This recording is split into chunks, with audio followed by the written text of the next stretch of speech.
of production. Remember not to touch the I don't know if table. you're familiar with the style of low-key production where you just talk and then eventually you go. Okay, well, this is going to do a wee countdown anyway to help me sync up. Oh, no, we have to clap. Just for We're going to do that Yeah. every time. For syncing. Okay. Yeah, it's our, What software are you using? Using Premiere? this hand and this hand. It's Okay. our singing software. You ready? 3, 2, 1.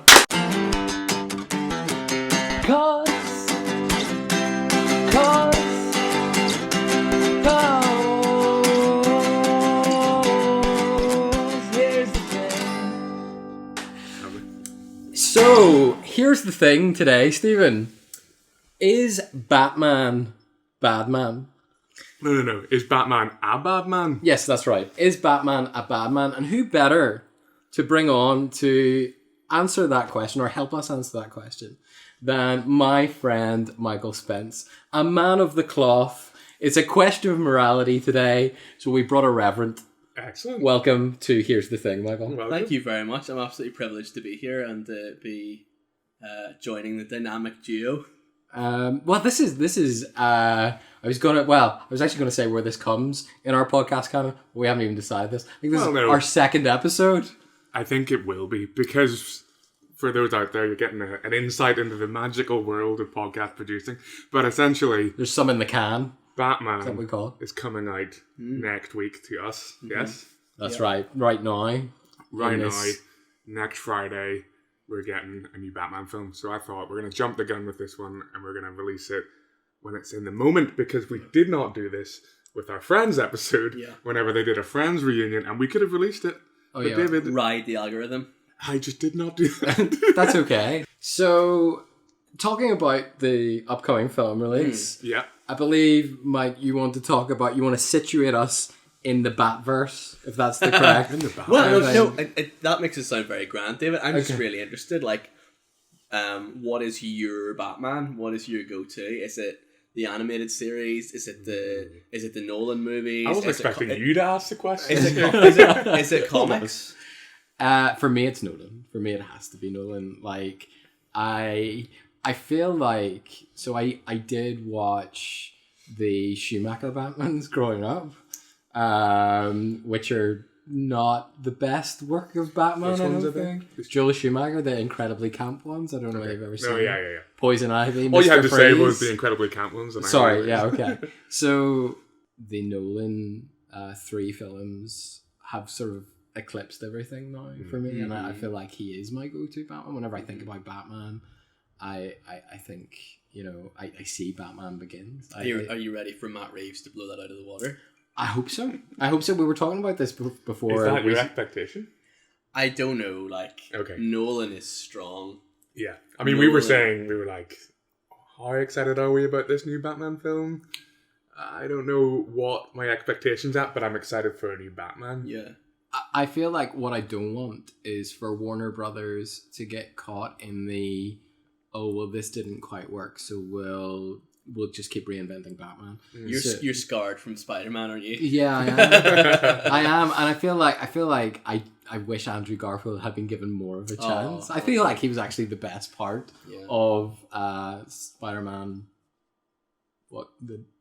That Spider-Man? Yeah, you got that out. No Way Home? Thank you. Spider-Man No Way Home, the best part was Andrew Garfield showing up? I feel like, I mean, don't get me wrong, I have a He was soft spot for definitely- Tobey Maguire, but they did, like, his brand of goofy elevated that.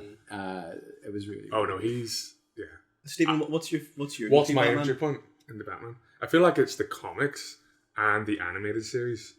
Do you know the animated series? No, I can't remember what its actual title is, and I should, because I've watched many a documentary on it I since. believe it's Batman, called the animated series. But does it not have, is it just called that? Yeah. I think so. Well, there we go.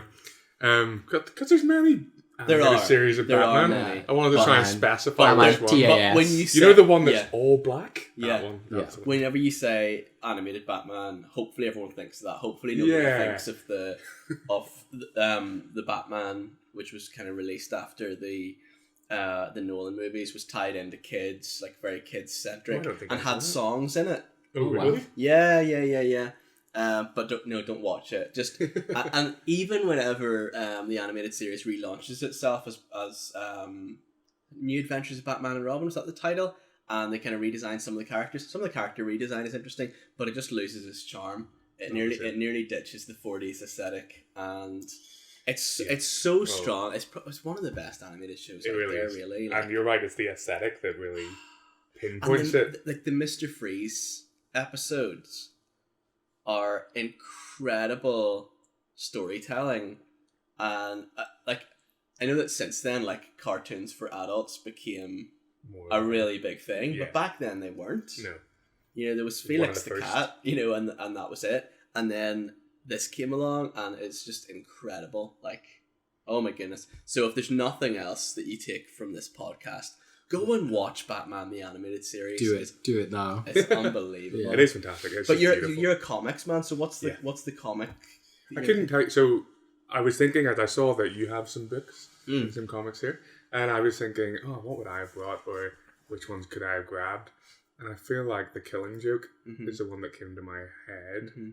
And then I sort of blanked because I couldn't think what other trade paperbacks I have. Yeah.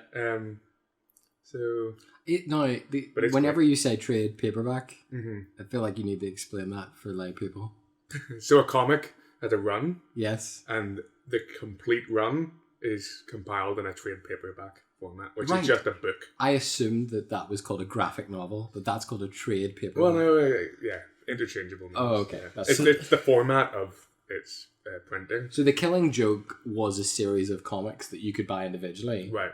But then what most people access it now is via the compilation. And now's the time for my big confession, okay? Okay. Having been a young man who was delighted to be able to hang out in a comic book store and fulfill the stereotype, I really struggle with the idea of stories or comic books as serials. Really, really struggle. I tried a couple of Star Wars ones, and I felt like episodically there wasn't enough going on. I even tried to read Alan Moore's V for Vendetta episodically, and the idea of the short little couple of pages, it's a vignette essentially, and then it all ties together in a story arc, and I just can't read them like that. Okay. Which makes me feel like a total... When you say you can't read it like that, do you mean you couldn't read the individuals, or do you mean that style, like, of storytelling where there is an overarching story, but week by week we're going to do like an episode, like, here's your bad guy. No. I mean, I can't read the individual issues. Okay, you can only read it. I can only read the compilation. Let me ask you this. I feel like I would... And I'm not, again, here's my confession, not massively into comics, haven't really read a huge amount of comics. But I feel like I'd be able to tell where the fingerprints of serialization are. Oh yeah. And like where the beats are. Yeah, absolutely. And that's fine. Okay. But you've got them all there. And I gotta say as well, like comics, like the whole world of comics amazes me. And I was speaking to another graphic artist during the week and saying like, I'm in awe of artists. I'm in awe of the likes of your job where you can work in different styles. Like, that blows my mind. Oh, okay. So like, and I think as well, if you look at some like comic book art, is just akin to just some of the most beautiful art in the world. It's the same as just even like illustrations of kids' books or whatever. Like if you presented those on a canvas, you'd be selling them for thousands.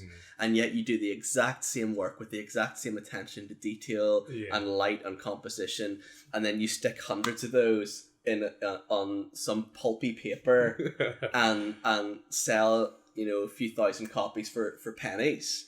Like, it blows my mind. Getting all that artistic goodness, and that's why I feel really guilty for not being able to cope with a single issue comic, because you've got this artwork in your hands. No, well, are you not saying though that you appreciate it more when it's in that, you know, book format and you can truly sit down and enjoy it properly? Like, are you not saying, you know what, this is more of a painting than it is a maybe. I mean, I think it's just the equivalent of being able to binge a series.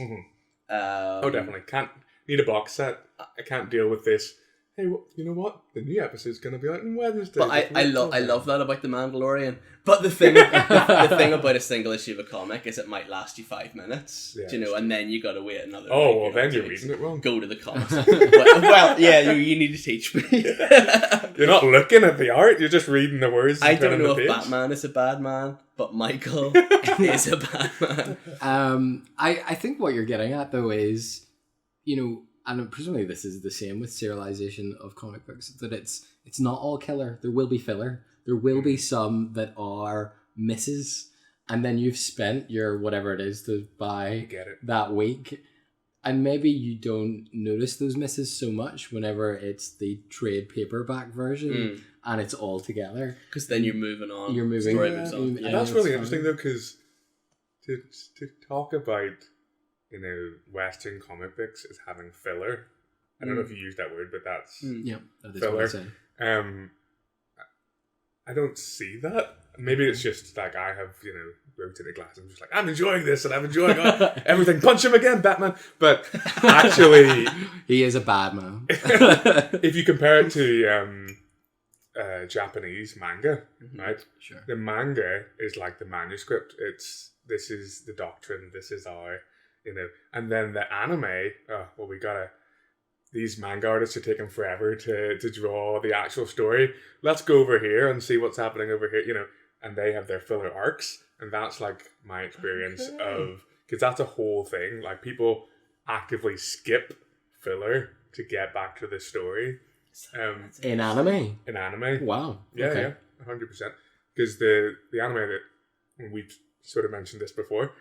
But yes. Okay. So I watched Naruto. That'll come up in a future podcast which hasn't been released yet. Yeah, but for us, it was before that. I love how time works. I talked about it and about how I really liked that show, but I ended up not watching it all the way to the end because of how much filler there was to go through. Wow. And I couldn't actually filter. I was like, oh my goodness, I have to watch how many hours just to get to. And I couldn't figure out, okay, if I just watch this one, then I've got enough of the story. So I gave up. But did you read the Naruto manga? Yeah, so I kept reading the manga because the manga was actually just driving the story forward. So even though it was coming out episodically, there was the story was still there 100%. We were never venturing over here, venturing over there, doing something that wasn't going to eventually come back. Listen, I said filler, maybe there isn't. I'm willing to be wrong about that. Here's something that we need to discuss, though. This is the whole point, the whole crux of this. Yeah. Is Batman a bad man? And I think what, I don't want to preempt anything that Michael's going to say, but I think the central question to me is, like, what does it say about generations and the heroes we elevate? You know what I mean? So Batman, you know, he seems to be, I would say, one of the most relatable superheroes. Much more so than Superman, for instance, take one from the DC world. You know, Superman is very otherworldly. He literally comes from, you know, Krypton, which is like the unknown. Do you know what I mean? Like, you know, I think that's literally what the Greek means. Krypton, like unknown. Whereas Batman's just a guy, you know, and he's so relatable. And is that, you know, is because that can be dangerous because he's so relatable. We can go, oh well, he's like, you know, the quintessence of something. He is genuinely good. That what he's doing is good, because he's a hero and his actions are heroic, right? So that's, you know, our superhero's heroic. Is Batman a bad man? Certainly, there are moral questions here. Mike, help us out. I'm just a wee bit concerned that that you relate so much to this psychotic character, and I wonder if the conversation tonight just needs to take a different turn. Like therapy? We didn't want to tell you about your intervention, so we said we were going to talk about Batman. No. I guess I should qualify that then. Yeah. So what I'm saying is, you know, Spider-Man, he got bit by a radioactive spider. Yeah. He kind of has to be Spider-Man. Yes. You know. Oh, does he? Is that not what the first... No, he kind of does. You know what I mean? Like it happens to him. It happens to him.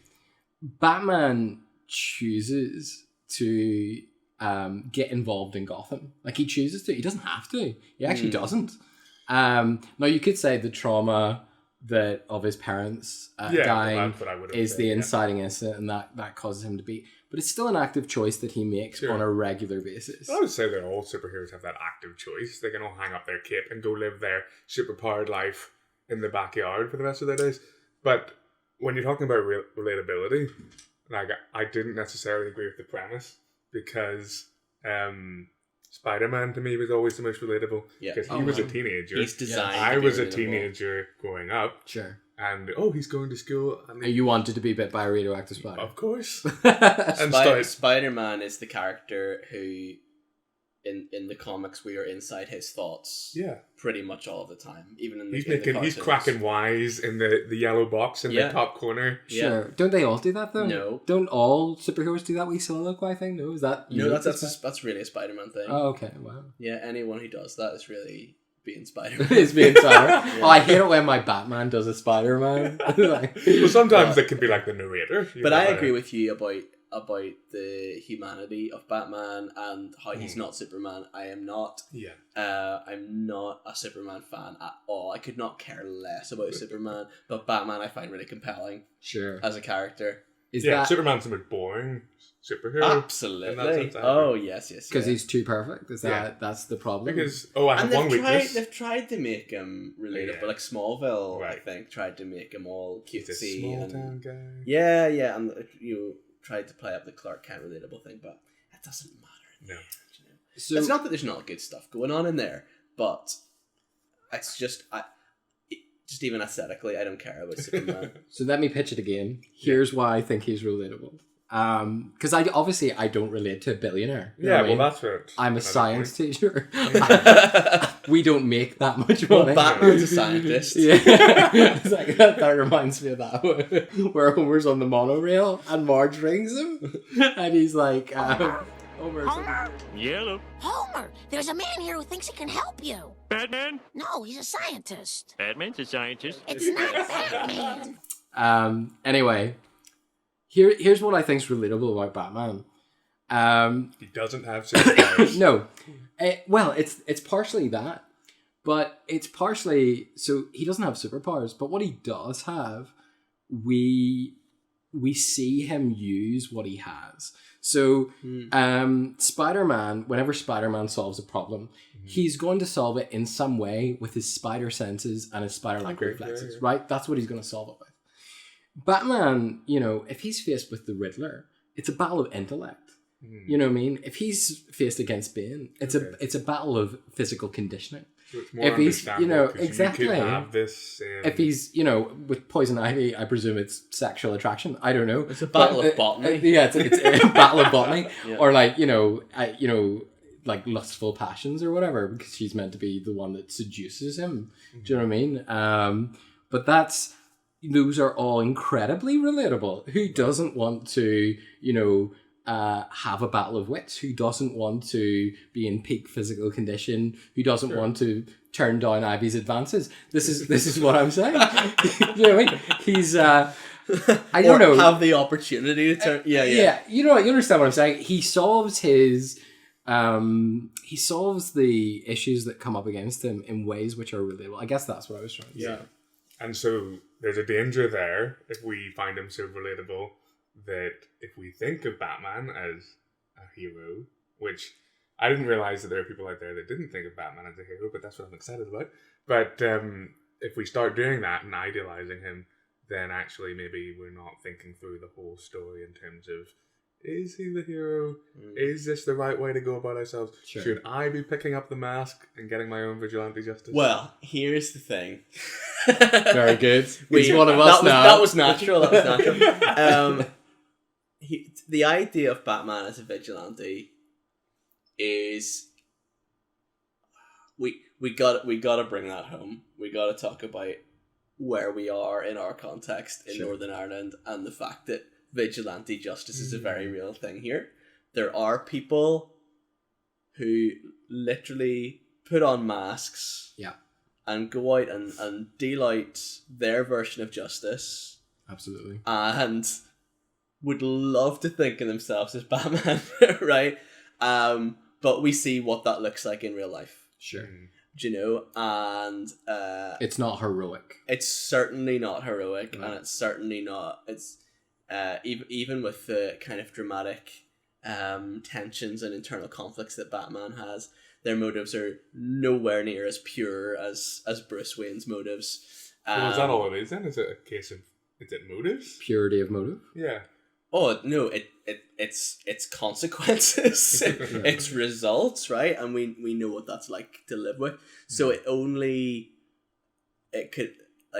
can only exist. That can only be good in the fantasy world of films and comic books, because there's really not just Northern Ireland and anecdotes from here. There's really good historical record that vigilantism is not good for humanity.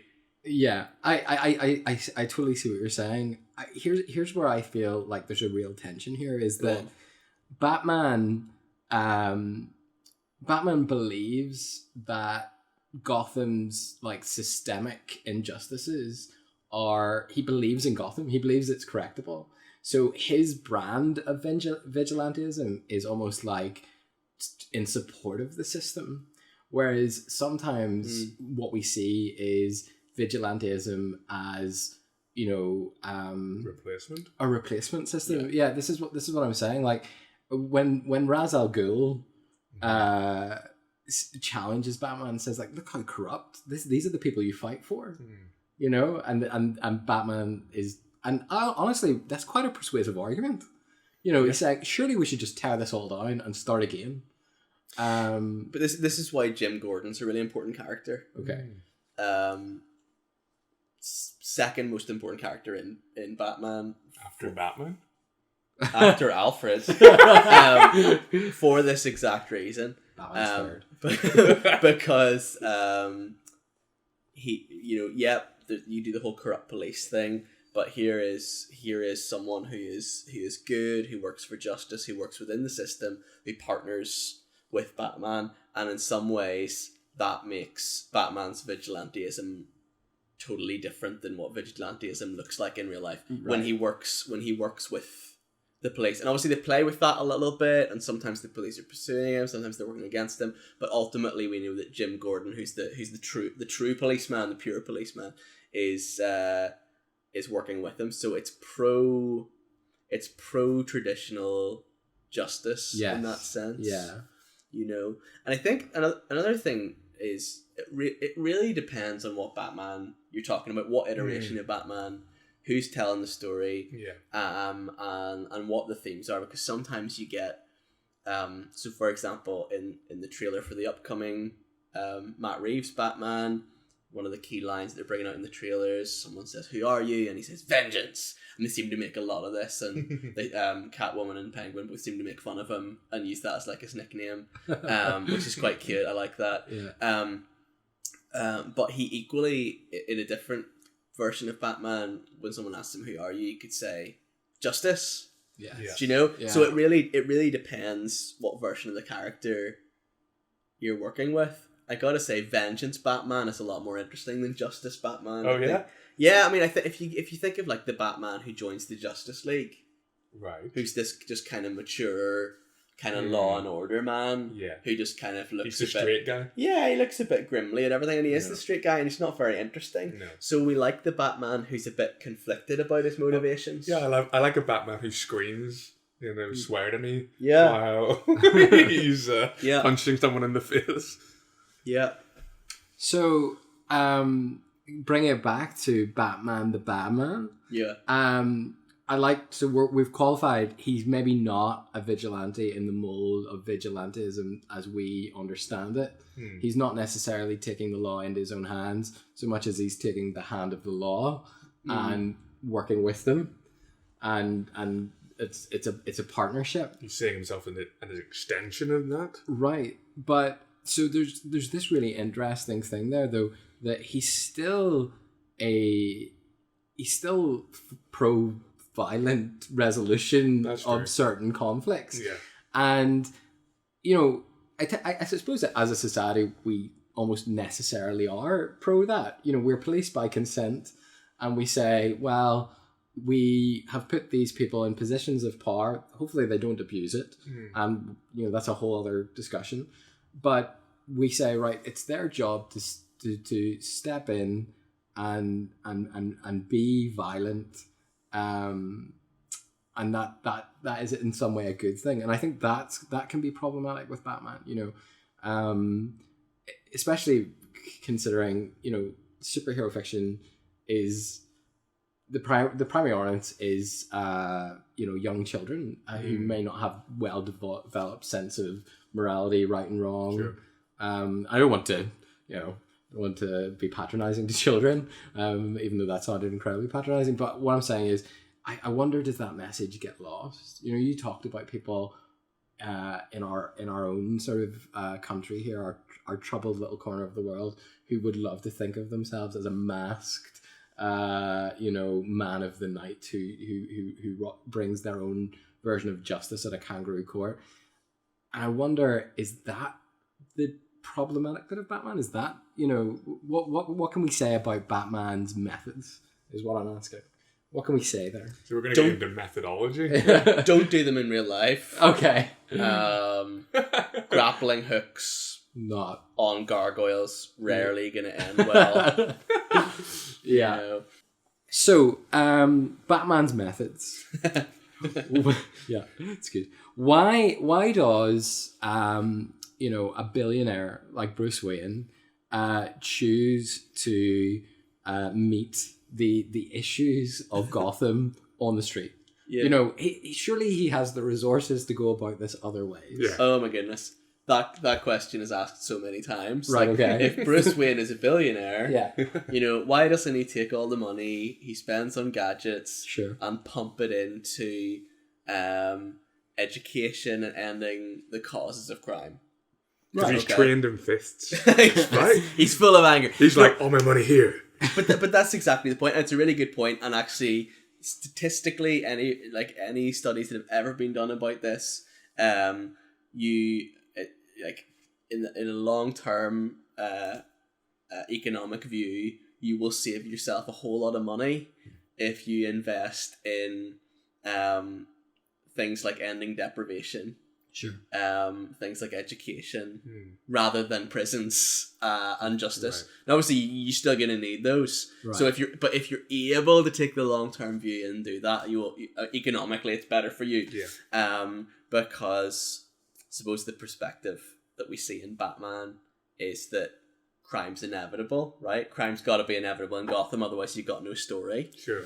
But I think in the story of so if you think of Selina Kyle's story in Batman Returns, Tim Burton's movie, or Arthur Fleck's story in Scott Silver's Joker, they are both absolutely held responsible, individually responsible for their actions, but at the same time both characters are presented as the inevitable product of the city that they live in. Right. So Selina Kyle has to deal with her misogynistic boss and her kind of working situation, and Arthur Fleck has got so it's the plight of someone with mental health challenges in an uncaring world, and the whole story is if they individually made better choices, someone else still would have become someone else still would have committed those crimes. They're an archetype. They are the inevitable result of a broken system. Right. Okay. And so people have rightly said, well, why doesn't Bruce Wayne deal with the causes of crime? But of course he does. Right. There's the Wayne Foundation. Okay. Right. That's a thing. Even from the very beginning, from very early detective comics, there's a frame where 1940s Bruce with his fedora and his pipe says, I was going to build a gymnasium here for disadvantaged young people. So right from the start, billionaire. He's got his YMCA. Yeah, billionaire Bruce is pumping money into ending deprivation because it's acknowledged that if you have deprivation, there is an increased likelihood of crime because someone will become desperate enough to steal. Okay, I agree. Like Joe Chill in Crime Alley, right? Which is actually the birth of Batman himself. But Vicious so circle. not to put too fine a point on it, because I hear what you're saying. So the Wayne Foundation seems like an easy get out of this problem. I think what I would like to say is, if I was a billionaire, I could give away a large proportion of my wealth and still be incredibly wealthy, because that's a lot of resources. Yeah. What I wouldn't necessarily do is spend the R&D money on building a Batmobile and then driving around and destroying infrastructure in a city. But here's the thing. If the story is just the Wayne Foundation and the gymnasium for disadvantaged youth, that's not a very good comic book. They did not run actually, and no one bought it. No one bought it. So look at all these programs. You've got Batman as you can look at Batman as almost representations of different theories of justice. Okay, and two in particular: retributive justice, which is about punishment. Punishment fits the crime. It acts as a deterrent, both for that individual repeating crime and for others. Sure. Example. Yeah, exactly. But then you've got retributive justice, which is all no, I've just said retributive justice. You've got restorative justice, which is focusing on rehabilitation, education, and that's where the Wayne Foundation comes in. That's absolutely and those are not opposing poles. It's not a choice between one or the other. It's two-pronged approach that Batman has. Well, there's multiple approaches in justice, but Batman sort of embodies both of those. So that's really interesting. I wonder then, again, just to take a slightly different tact, he has these two-pronged approach. One of them that you talked about, like retribution for crimes, and you said it's a deterrent. Yeah. And the deterrent that Batman, he even talks about this in the Dark Knight, you must become fear. Because these criminals, that's the only thing they understand. So you must frighten them. You must become that deterrent. Whenever they see that bat signal in the sky, they're going to think twice about doing what they do. I was born in the dark. Right. So I my question is, like, does that, how can we talk about fear in a positive way? Like, to become fear, that sounds quite bad to me. To become a symbol of fear, like, nobody, like, why do we find that heroic? Do you know what I mean? I don't think we do find it heroic. I think we find it gothic and cool. Okay. I think whenever you see that played out in real life, that is brutality. Sure.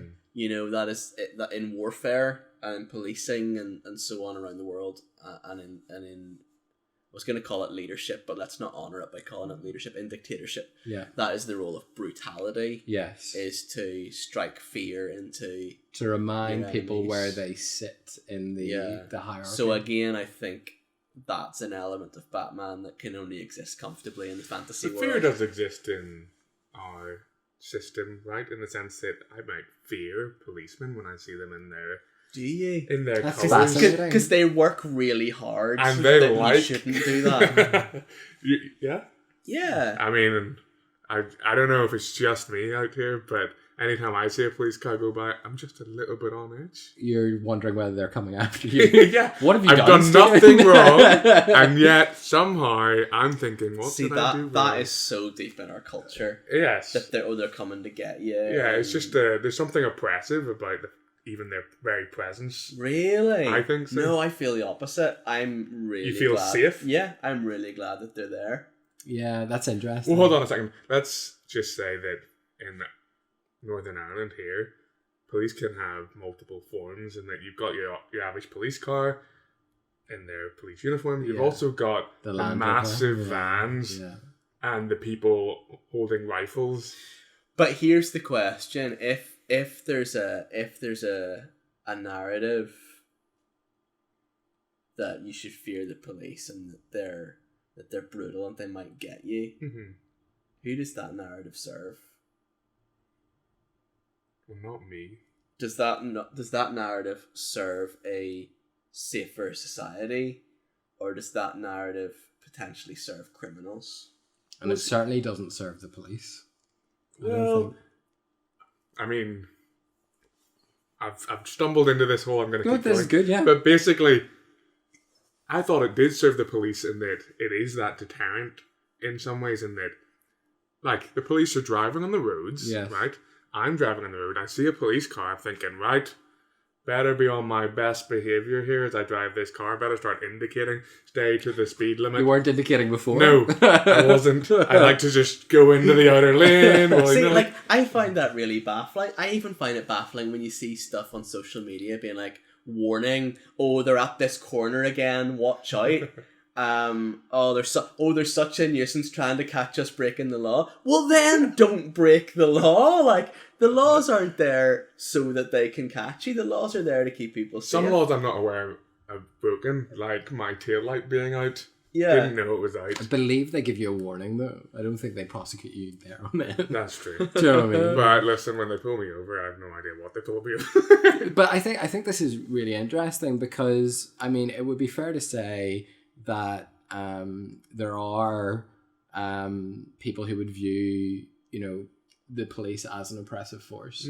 But certainly, I think it's not, it's not something that's of their doing. It's a perception issue. Right. Do you know what I mean? Now, in certain areas, like you only need to look at what happened in America, sure, and the riots involved around police brutality, to realize that policing systems around the world sometimes do operate on fear. Exactly. Do you know what I mean? They do operate a culture of fear, and that's really important to acknowledge, actually.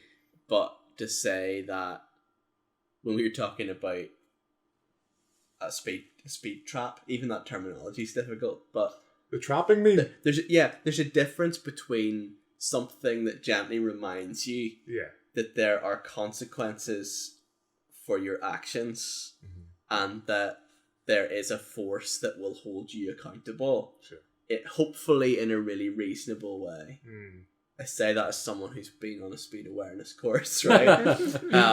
Totally reasonable that I should be held accountable for potentially dangerous actions. Sure. Okay.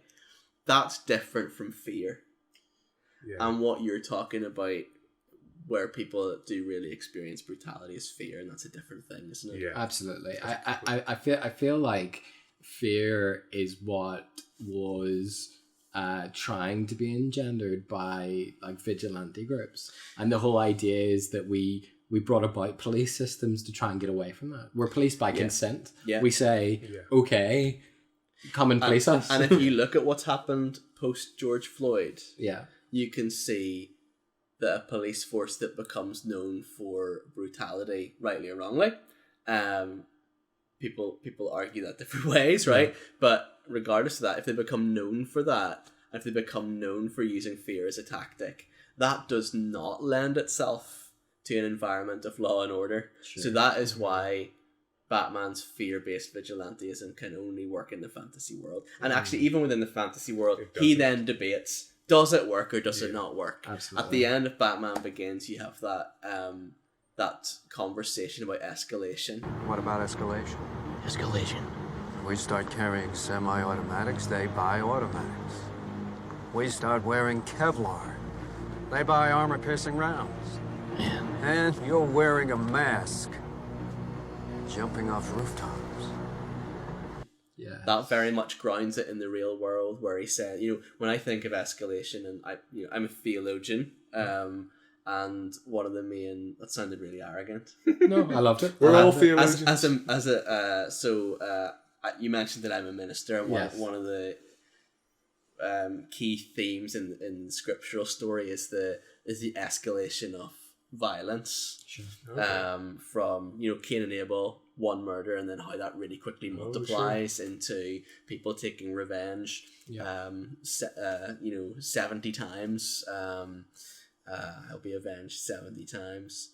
And when I try to think of an illustration for that, I think of two things. I think of that scene between Batman and Jim Gordon at the end of Batman Begins, where he says, "Aren't you worried about escalation?" And we get these weapons, and the criminals get these weapons. The other thing I think of is Itchy and Scratchy. When they have their Mexican standoff and they keep pulling out bigger guns until the guns are so big that they blow up the world. Sure. And that is, where does escalation end? Does it end with nuclear holocaust? Sure. So yeah, Batman does debate that. Is this fear thing going to work, or is this going to make things worse? And Batman does, so he does sort of try to approach justice or vengeance or whatever he's out to get in different ways, right? In the sense that it's not just his two-pronged approach, but he's also looking at characters like Harvey Dent. He's also working with Commissioner Gordon. He's, trying to get into those other modes of justice. He's not just, this is the way and I will do it that way. So and there's a really key scene early on in Batman Begins whenever he's still young Bruce, he still has his long hair, and he goes to the hearing, Joe Chill's parole hearing, Chill who killed his parents, and he has this revolver, and actually Joe Chill gets killed by Carmine Falcone's gang. But he feels he really wants to tell Rachel that he was about to do this, and he shows her the gun, and she hilariously slaps him. But then they have a really interesting conversation about revenge and justice, and he says, sometimes they're the same. And she says, no. This is about harmony. Revenge is about you making yourself feel better. And then you're back to those theories of justice again, retributive justice. If it works as a deterrent, well, great. But actually, is wanting to punish people is something like the death penalty, for example. Yeah. Does that actually help? Or is that more about you trying to make it feel like you've had your revenge, an eye for an eye, but actually that doesn't improve the world at large, potentially. Absolutely. Whereas restorative justice, finding people a place in society, rebuilding their personality, working to try and heal as much as possible whatever was broken in them that led them to commit the crime in the first place. So I feel like we're zeroing in on it. I feel like we're going to say actually Batman is a good man, but I want to just come back to one of the things, and I don't know whether you can speak to this, Mike, is Batman's hope for a better system. And you mentioned Harvey Dent, Stephen. I feel like Batman is always wishing the system was better. Yeah. He wants the restorative justice to leave his culture of fear behind, so that he wants to make himself unnecessary, which is probably what's so nice about him. Do you know what I mean? Like we kind of like we're cheering him on because he wants a world where he doesn't have to do this. Batman sees himself as seasonal, even though as a comic book character he is not seasonal at all. But in the world, I guess what I'm saying is, in the world of the films, there's a yearning for, one day. I think he even has a conversation with Rachel about it. He says, one day I'll not have to do this. Like and it will not always be this way. And yet there, the Joker is like, right, okay, well, I'm going to show you that panacea, that perfect world that you're trying to search for, where justice is always wrought through the system. That we can't get to there. And maybe not to get too theological, not this side of eternity. That there's always going to be flaws in the system. And Two-Face is actually the perfect picture of that. Two-Face is the perfect answer to your question. Okay. Is Batman a bad man? Yes, undoubtedly. Is he a good man? Also yes. Depends which side of the coin you're looking at. From a theological perspective, there is that idea of original sin, but before that, there is original goodness. And another sort of interesting aspect is that in that story I talked about a moment ago, and the kind of escalation, the multiplication of violence on the earth, the biblical authors tie in with that the development of the city. So Cain kills his brother Abel, and then the first thing he does is builds a city. Right. And then there's some more cities being built, and they're being built, and we hear, this is when kind of arts was developed, this was when metalworking was developed, so all that good, productive human stuff that was the plan from the beginning, but that goes hand in hand with murder, right? Like with the development of slavery, right? And a lot of the scriptures are written from captivity in Babylon, this city, this huge economic capital with literal skyscrapers like people had never seen, the biggest city in the world. Sure. And so of course there's people told these stories about cities being places of incredible beauty, incredible productivity, incredible human endeavor, but only on the backs of slavery. Yeah. You know, Yeah. and so that kind of light and dark motif of the city is very much evident in Gotham and cuts right through the character of Batman as well. Yeah. You know, You're saying Gotham is biblical as a city? Absolutely. Gotham is Babylon. Yeah. Yeah. I think And that's made explicit a couple of times, actually, in a couple of comics. The Contagion series. Okay. So Contagion series is topically about a killer virus that comes. Yeah. That's to very Gotham. topical. And the rich and powerful shut themselves away in their luxury accommodation, which they call Babylon Towers. Oh. Very appropriately. And then Anton Furst's designs for Gotham that we see in Tim Burton's movies are based on Fritz Lang's Metropolis. You know Metropolis? Oh, that's another podcast for another day. But incredible, iconic film, German expressionist film, which is all about those themes, the themes of Babylon and the city, and how the rich can live in their beautiful, lavish gardens, Right. but only because there's this underclass who are working away, and that's Gotham, and that's in Nolan's Gotham especially. Yeah. You know, in both Batman Begins and Dark Knight Rises, the bookends, you have the League of Shadows, the Al Ghul family visiting decadent parties that are all lit with this kind of golden light, and then that's juxtaposed to the slums of the Narrows. Yeah. You know?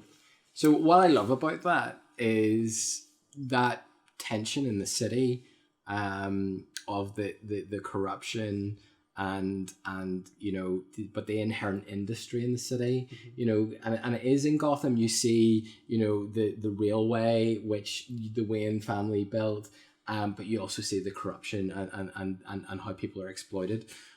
What's beautiful about that, and I think this is where we get to the conflict in Batman. Ra's al Ghul crashes his party, and he is there not being himself, because Batman is the true character. You know, Bruce Wayne is the mask. That's one of the weird things about Batman. So he's pretending to be Bruce Wayne in that. And as part of that pretense, he gives this scathing critique of the well-heeled and rich people, and he says, you know, guys, you're phonies, you're fakes. So it comes across like a critique. I'm sure he feels that. I'm sure Batman agrees with everything he's saying, but he's doing it to protect them as well. He's doing it to clear them out of the room because there's a threat. So there's the tension right there. Do you know what I mean? It's both criticism and protection of the city that is both, he finds both wonderfully productive, but also, you know, incredibly corrupt. Nolan's Batman plays those themes really well, and I'm really interested. I'll be really interested to see what Matt Reeves' Batman does, because they in Nolan's Batman, the Waynes are angels. Right. You know, they are good people, and Rachel says, you know, there's no one like your parents anymore. There's no one doing the good that's in the world anymore. But it seems like Matt Reeves' Batman is going to dig into a darker side to Bruce Wayne's history, and the comic books have done this. The comic books have done. I don't think with Thomas and Martha Wayne, Bruce's parents, but I think with earlier generations, there's certainly been things about sinister influences, or even like occult involvement in the physical foundations of the city and all this kind of stuff. So I think it seems like they're going to play with that, and that Paul Dano's Riddler is going to reveal something to Bruce about his family.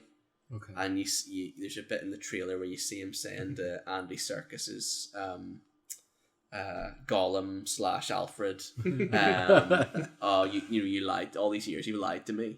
Yeah. You know, so it seems like Riddler is going to reveal something about Bruce's past that Bruce doesn't know, and that plays into this theme as well. Actually, that he's part of the city. He's as corrupt, as he's they not are. Separate from it.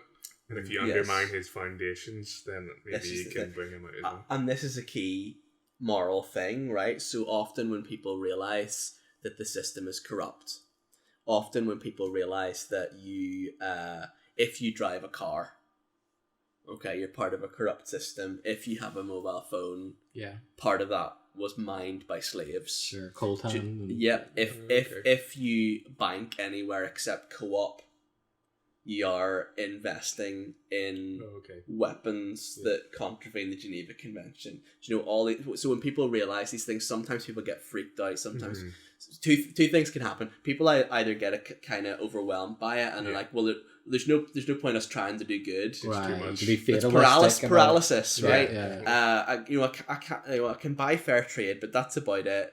And actually, I'm still part of this corrupt system, so I'll just stop trying. I'll not bother buying fair trade anymore.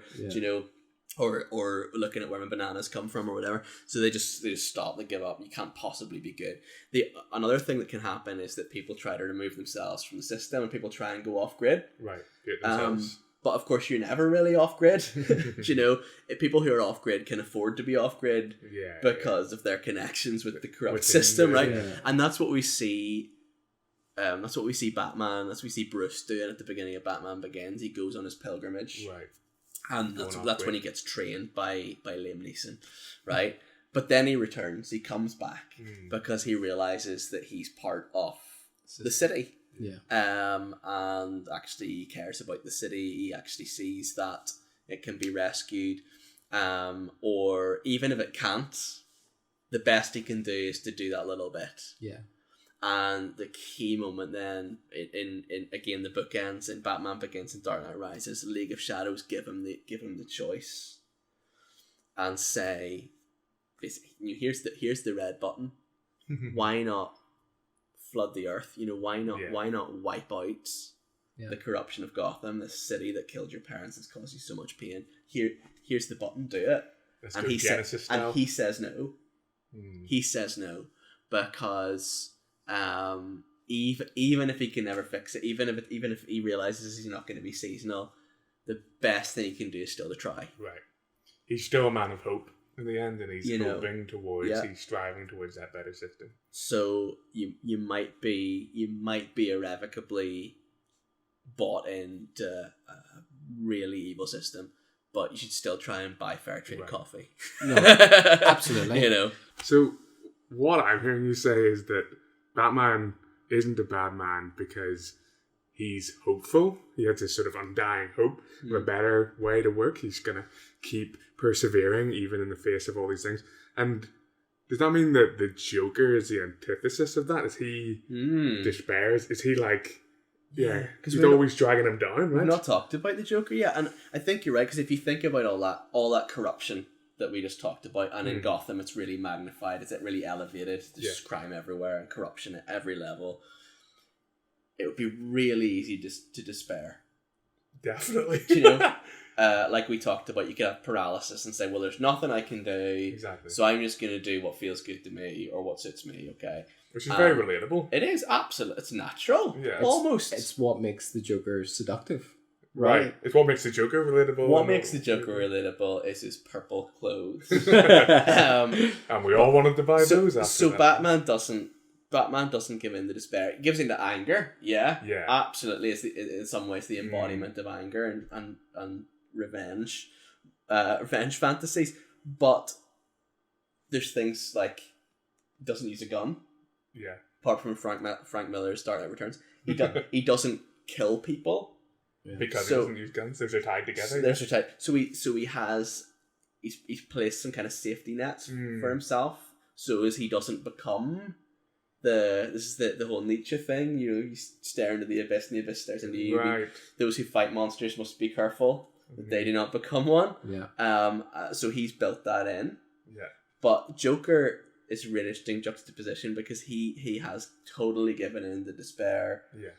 Whether you take the Heath Ledger version or the very, very different Joaquin Phoenix version, they're both characters who have in some ways just embraced the chaos. That, you know what, I give up. Sure. The only response to this world is madness. Right. Laugh. And destructive hatred. Right. in some ways, that is the answer that makes more sense. Okay. Joker's response makes a whole lot more sense than Batman's, unless you have some kind of hope. Right. And I think just to bring this to a close, that is what defines Batman as not a bad man, but as a good man, because he has no reason for that hope, Michael. Like you said, yeah, you're right. Joker, no reason at all. Joker makes more sense, and how many of us went through what Bruce Wayne went through and saw his parents murdered in front of him would give in immediately to the Joker's viewpoint, which is fatalism, and I can't help, I can't do anything, this world is continually dark. But he believes, the Dark Knight believes in the light, he believes in a brighter tomorrow. He seemingly, in spite of the evidence, he chooses to believe in the goodness of people, and he chooses to believe that Gotham can be a good place and a good world. There are two different responses, right? Like the Joker is one response to the world, and Batman is another response, and it's just which response are you going to take is what they're... Yeah, and I think that's a challenge to everybody. That's a challenge to you listening at home. Joker is arguably the more realistic response. Yeah. Yes. But not necessarily one you want to advocate for. Because in the end, the choice is whether you're going to be part of the problem or part of the solution. Yeah. Batman chooses to be part of the solution. Absolutely. Yeah, absolutely. Even if Gotham will never change. Well, that's what I was going to ask. You say part of the solution, but does the solution ever come? Do we ever see Gotham restored? Well, no, because then you can't make any more comics. No, you can't. And this is the economic industry. And then Batman went to the next city. I think also, just because we talked a little bit about in our video on micromages, go watch that on YouTube if you haven't seen it yet. If you want to watch the excellent video these guys did on micromages, just click the link right here. So one of the things we talked about there was the constraint of that video game led to creativity. Yeah. So what I hear you saying is like, and maybe this is true, like a lot more interesting things happen in the comics because they don't cost billions of pounds to make like the movies. And so, maybe there's more, these conflicts we've talked about Batman are more sort of thoroughly explored. So this, if anything, this conversation has not only inspired me to take a broader view on Batman, but also to maybe go and read some of those. Do you have any recommendations for broader media for our audience, Mark? Absolutely, yeah. And you can take these home. Yay! I am doing some thinking at the moment about that theme of the city and what the city means, and so I'm reading Death by Design. Which you're holding upside down. No, I'm not. He's upside down. As Batman want to do. And it's a beautiful piece. The art style is absolutely incredible. I do like look, here's a frame where the Joker is based on Noel Fielding, which is absolutely astonishing. But it's about architecture, and it's drawn and designed by architects. Wow. Which frustratingly none of the pages I'm flicking to are about architecture, but I promise you it is about architecture. Definitely buildings. Oh, I saw some sketches at the start. It's absolutely astonishing. Wow. I bought a series. I had to go and get issues, Stephen, because this story, The Destroyer, was told over 3 different runs. Okay. So Detective Comics, Legends of the Dark just Knight, get... and Batman. No, it was a crossover event, right. And it was following the success of the 1989 movie. They did a story where they revealed that the Anton First Gotham, the kind of industrial Gothic nightmare Gotham, was the real Gotham. So the comic books had traditionally been quite a dull kind of New York analog. Can I see this one? Yeah. And in this story, a chap discovers the true history of Gotham, and he blows up some of these big blocky modern buildings to reveal the the kind of the real Gotham underneath. Very good. For sinister occult reasons. He peels back the layers of Gotham. Yep. So Steven's already recommended this, which is Killing Joke. This is the recolored version. Yeah. It's by Alan Moore and Brian Boland, and it's just it was really the beginning of Batman becoming this kind of dark anti-hero. Okay. Alan Moore's actually said that he really regrets writing it. Yeah. Because it's kind of not very profound, but it's written as though it's profound. Sure. Do you know what I mean? Yeah. And so I think he feels like he started a trend for that in Batman. But I liked it. It's a great read. Yeah. It's nice pictures. But it's not very Sorry. profound, Stephen. Sorry. Alan. No. Like I disagree with Alan Moore about his work. Yeah. I love Alan Moore's work. I disagree with almost everything he thinks about it. Tortured artist sensibilities. Yes, I also think Alan Moore thinks that if you're really obtuse and really oblique, that's the same thing as being sophisticated. Right. Okay. Okay. But Killing Joke has got a great cover. Yeah. Really nice. And if you want to delve into the real dark side of Batman, then Arkham Asylum is the one to go for. Is it connected to the game? No, it is not connected to the game. The game's maybe inspired by it, but the artwork in this is all photographic plates and various textures, wood textures, fabric textures, and so on. And you get some great stylistic stuff. Oh my goodness, the art style here. It's beautiful. Yeah, get you some close-ups for this on the screen. Oh yeah, definitely. But look at the design for the Joker. Seems to have peeled his eyelids off. Like that's he also wears high heels and a bra. Okay, yeah. Why which not? you have to look closely to see. But yeah, he wears a Madonna bra. Right. It was before Harlequin was on the scene. So. Okay, I suppose my recommendations. That's us. I wanted to finish with some sort of like quick fire. Just let's hear your answers. So best and worst Batman media. Like, so what was the best film? What was the worst film? Best. Well, I go first. Yeah, that's Batman fine. media. Yeah. I feel like I just love The Dark Knight, so that's my best. Sure. And my worst. It's hard to say because I love them all, but no, come back to me on worst actually. Okay. Let me sit. I definitely have a crystallizing worst moment, which Really? I'll bring up. Oh, worst moment? Yeah. I was looking for. Oh no, but worst. it's in a film, so like Okay. I'll bring that up. But Mike, best and worst Batman. The best is The Dark Knight. Okay. Yeah. Even though it's got the most boring Gotham, Sure. Oh, that's it. but it's got the most boring Gotham because they're putting Joker into the middle of it, so they need to juxtapose him with a really realistic world. It's every beat of that movie is perfect. Yeah. Oh, it's incredible. I feel like Nolan got away with, they were like, oh, let's make a superhero movie. He's like, no, I'm going to make a feature-length morality play, and I'm going to make everybody watch it. Yeah. And that was weird because here was a blockbuster film that just dealt with these really weighty themes, but it's fantastic. Sorry, I like my Batman a bit more gothic generally, and Okay. I like a deco Gotham. Sure. Okay, so the whole Chicago vibe didn't work for me, but makes sense now. It's a brilliant movie. It's just such an incredible movie. Worst. I remember being so excited as a kid whenever Batman Forever was coming out. Right. Okay. And I was going to be able to see it. I was so bought into. Which one's Forever?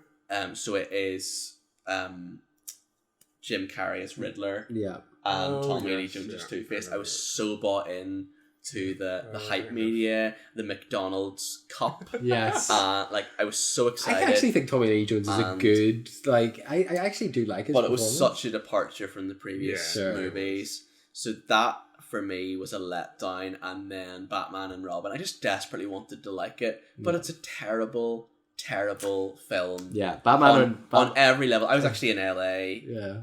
when that was premiering. Wow. I was in Man's Chinese Theatre. The front of Man's Chinese Theatre had big bald Schwarzenegger and all, and it was so exciting Yes. to see it. Sure. But just an awful film. Yeah. So my I will start with my worst.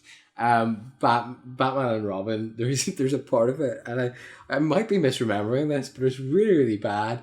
Is there some sort of auction in that film where they're trying to buy Poison Ivy or something, or there's some sort of auction, and there's this little bit between Batman and Robin where they're trying to outbid each other, and then he pulls out a Bat-branded credit card. Oh, yes. And there's I'm not making this up, a cha-ching sound effect. And he's like, I never leave home without it. And you're just like, what is going on here? It feels like it should be a pastiche. So I can never remember whether "Ice to see you" is a line from Batman and Robin, or whether it's McBean. No, I think it is. I think it's also McBean, though. I think that's the problem. I think you've hit upon the problem. And yeah, I this is probably going to be weird, but I actually think Batman Begins is the best film of the three Nolan movies. Because probably the one people forget about. Because it's actually not in the mold of super. It's kind of an art house film. Like, there's a lot of crazy cinematic risks that it takes. Okay. Just even the style of it, I love it. I love the way it's shot. I love the Ra's al Ghul training. Liam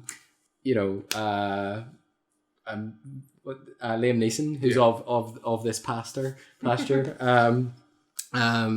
He's of this pasture. He's just fantastic. He's really, really good. And so I love everything about that movie. I just think it's fantastic. And I really like Scarecrow.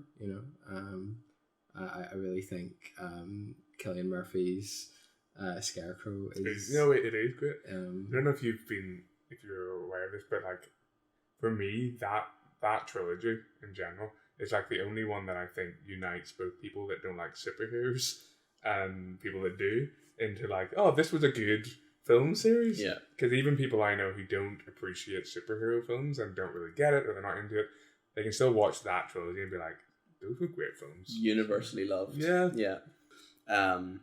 David, favourite Batman villain? Ooh, okay. Okay, so actually, my favourite Batman villain is, and this is going to be a weird one, but Penguin. Because I love the sort of misunderstood character. I think he's almost a sympathetic villain. Like, he really is. And he's just incredibly weird and interesting. I love everything about like Penguin whenever he appears.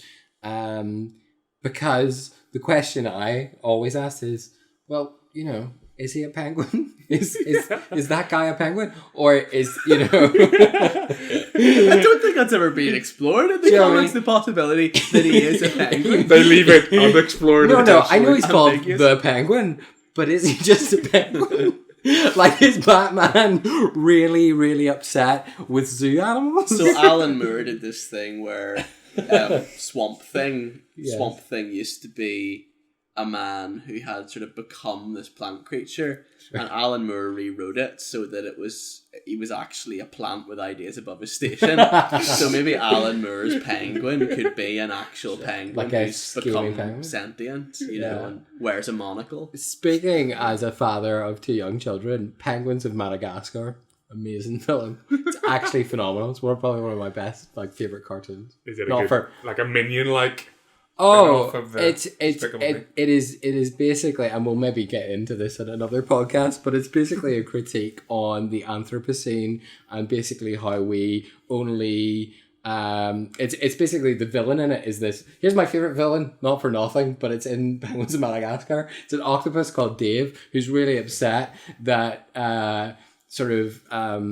humans will only do conservation for cute animals. Okay. And he's just really angry about this because he's an ugly octopus and he hates penguins because they're really cute. No, but I'm thinking that'd be a really good villain for the Adam West series if they could have afforded the special effects for an octopus. Yeah. Oh no, it's Dave! Stephen, what's your favourite Batman villain? I think it's the Joker, but because that's boring as an answer, I'm going to go with Mr. Freeze. Oh, wow. Not Arnold's Mr. Freeze, which, circling back, I think Arnold's Mr. Freeze is my least favourite Batman media. Okay. But, what do you call the TV series that was on? Was it called Gotham? Mm-hmm. Yeah. I think their Freeze explored like his backstory more and like got into like what he was trying to do and preserving it. I just thought that was really, there's just a lot there. Did he run Freeze. a freeze-dried foods emporium? He was trying to keep his wife alive, and so he was trying to preserve her until he could find the cure for whatever. He was trying to pull a Walt Disney on her. Yeah. Okay.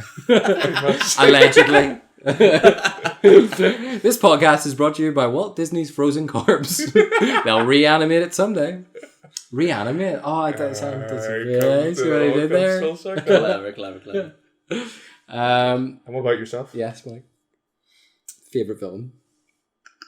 See, I don't think Penguin is a weird choice because when I was a kid, yes, my expectation is that villains should have top hats. Okay, you're right.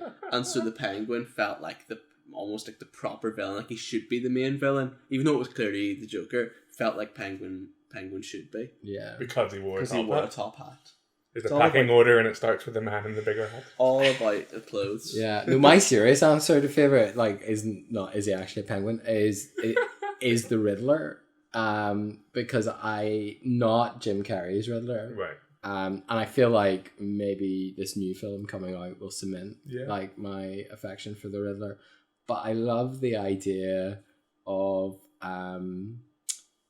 somebody who wants to go up against Batman's intellect. Because I feel like that's one of the things about Batman. Do you know what I mean? Like, he's incredibly clever and he has to think his way out of situations and confrontations in a way that other superheroes don't. Superman never has to think. Do you know what I mean? He can just literally... Do you know what I mean? Yeah. There's this... no, I'll not say that. But there's... well, I will, but we'll cut it out. There's this Family Guy joke where Clark Kent goes into the Daily Bugle and...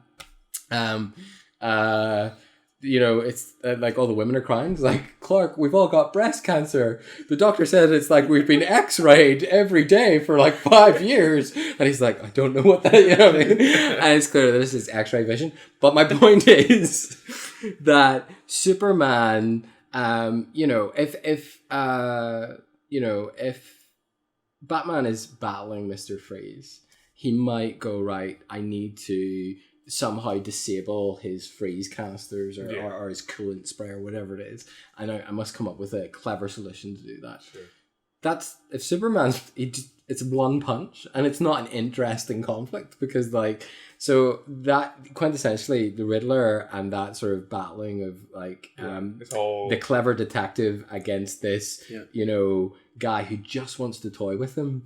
I'm there for that. That gets... I think that's a brilliant analysis, David, that you opened with about the idea that depending on what villain you pit him against, you get a different aspect of the character. I think that's fantastic. Yeah. You get the physical Batman, you get the intellectual Batman, maybe you get the hope versus despair. Yeah. Maybe you get the emotional Batman as well sometimes, maybe particularly with a character like Freeze.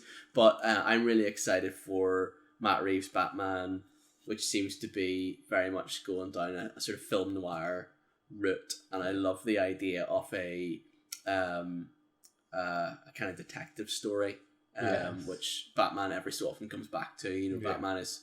Batman originated in Detective Comics. Mm-hmm. Right. Sometimes they have villains refer to him as detective, and that's like a way that they play with him, and that makes the film noir setting perfect for this. Yeah. Absolutely. I'm a big Doctor Who fan, and I would love to have a Doctor Who series that was kind of more noir influenced, where instead of being like a monster of the week, there's a mystery of the week for the Doctor to solve with his or her intellect and wits.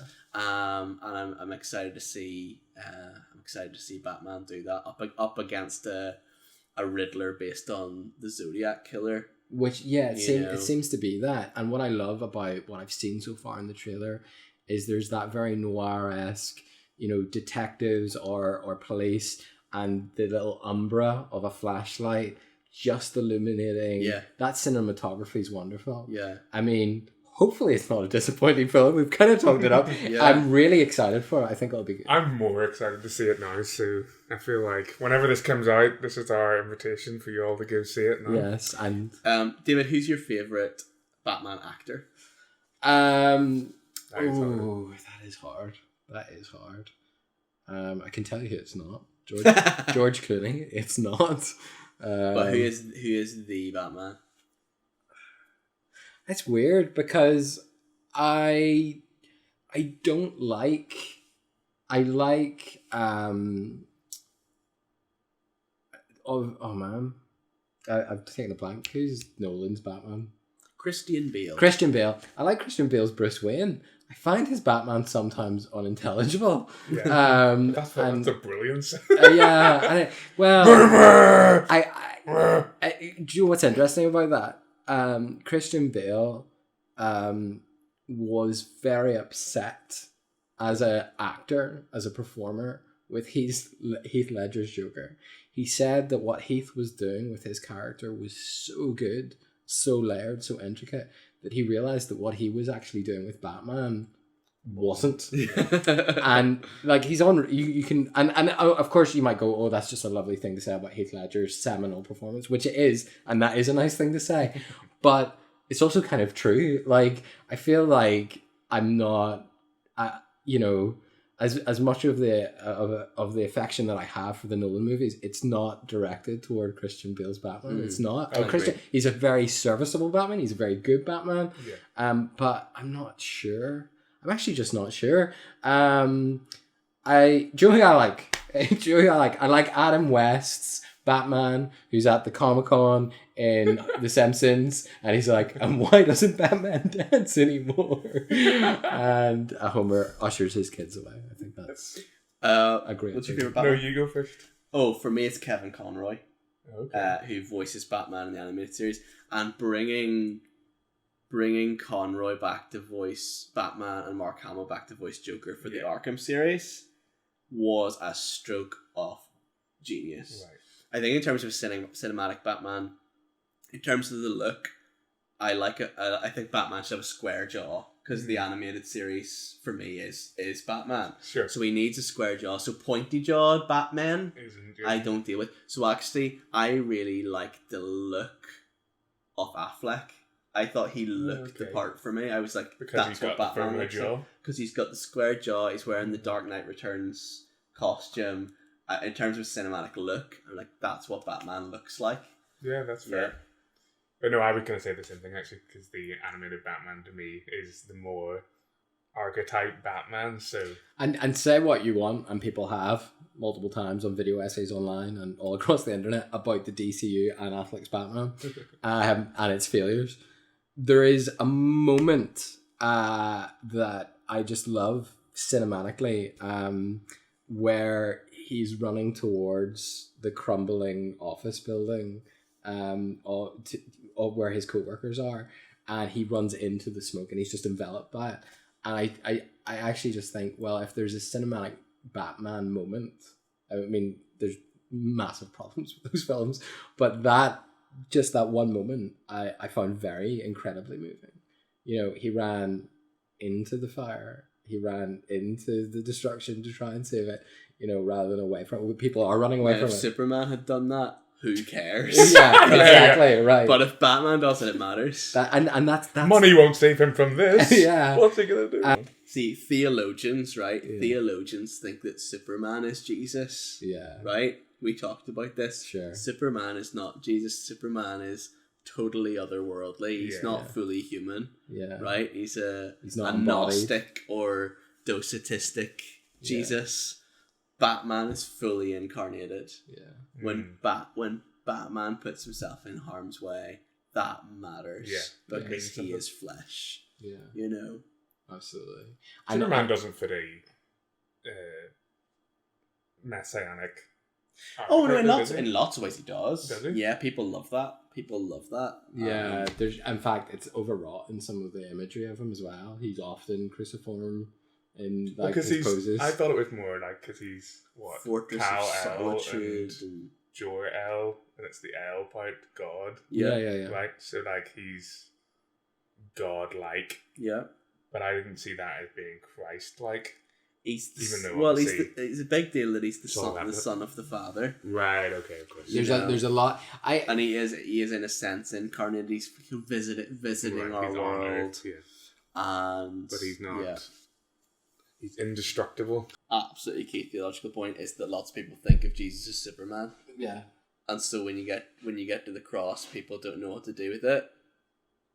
Yeah. They're like, well, do you know, it's all right for God to come and visit us, but actually, they don't get the fully human bit so much.